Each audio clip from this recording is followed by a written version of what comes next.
Hi, my name is Juliana Gomez. This is my assignment for week 5, World War II. The questions that follow are part of the video, and I will be answering them for you. I learned a lot throughout this specific video, and I think there's parts that really hurt my heart because of just the cruelness of it all and how sometimes we don't learn from our past mistakes. But getting into it, it's the start of World War II was an invasion of different types of nations.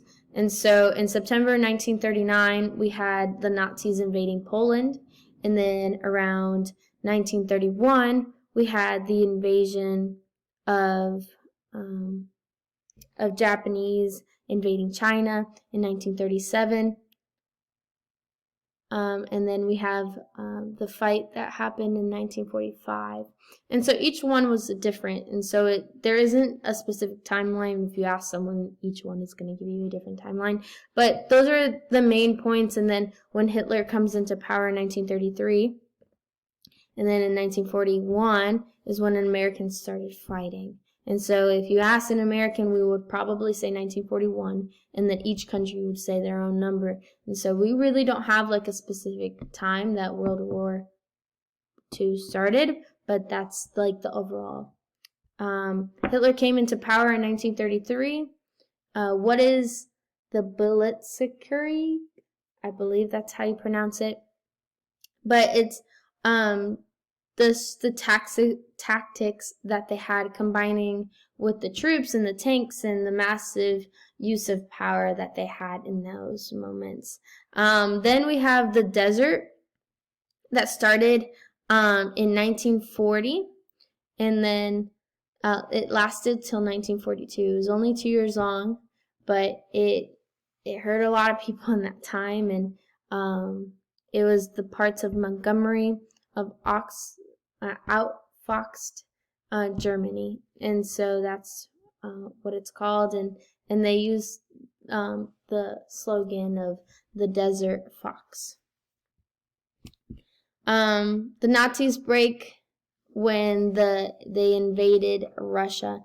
So Nazis invaded Russia at the time, and they were breaking their non-aggressive pact that they already had prior to this invasion that they signed in 1939.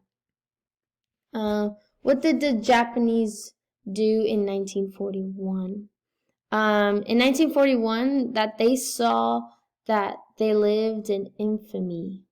I'm not sure why they would bomb Pearl Harbor, but they did, and it impacted us more than we know, and it's a lasting effect. There's so many people that died, and because of that, the U.S. has already given a massive aid to the Allies that hardly it was natural. And then number 2, the United States is not actually famed for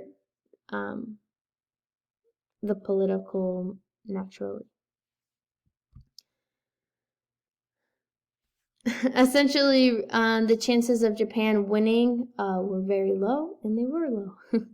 And so by the Americans and Australians started the fight, the Japanese, it was already the war. And so they were coming in at not the best timing.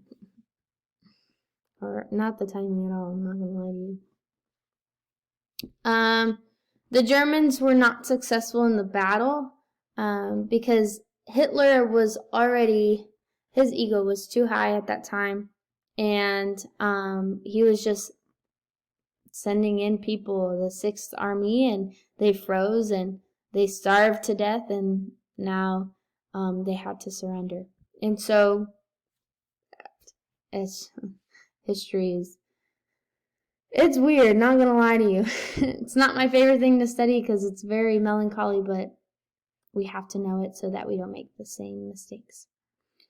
Musssolini, it died He was executed in April 1945, and Hitler died about a month later.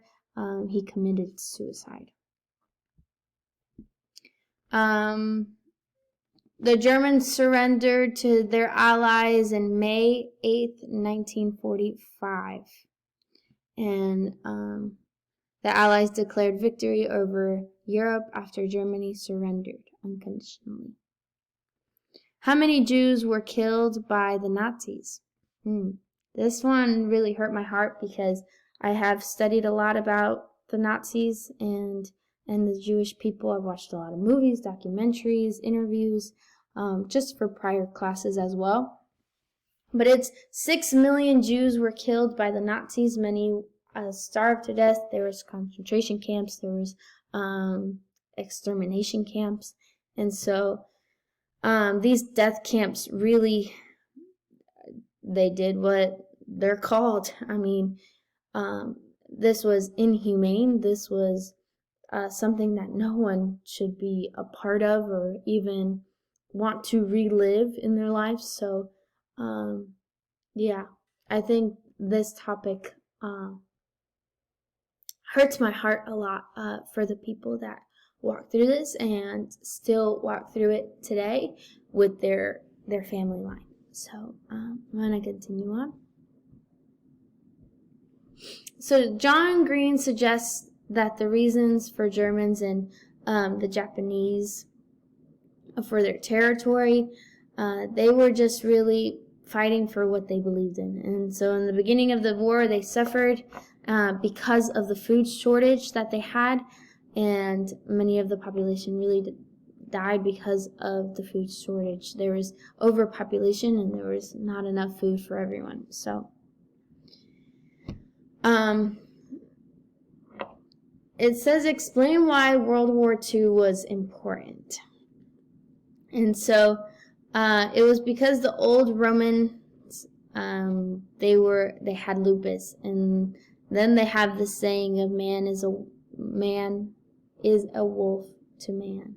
And so I think that expression or that saying has it's like a double-edged sword. It kind of pierces you while it tells you the truth, and it's true. We are fallen people that we see the worst in everyone, and we're the ones that attack ourselves, right?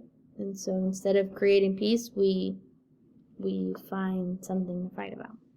But this was World War II. I hope you walked with me through this, and I pray that we never have to do this again. The World War II. All right. I'll see you soon.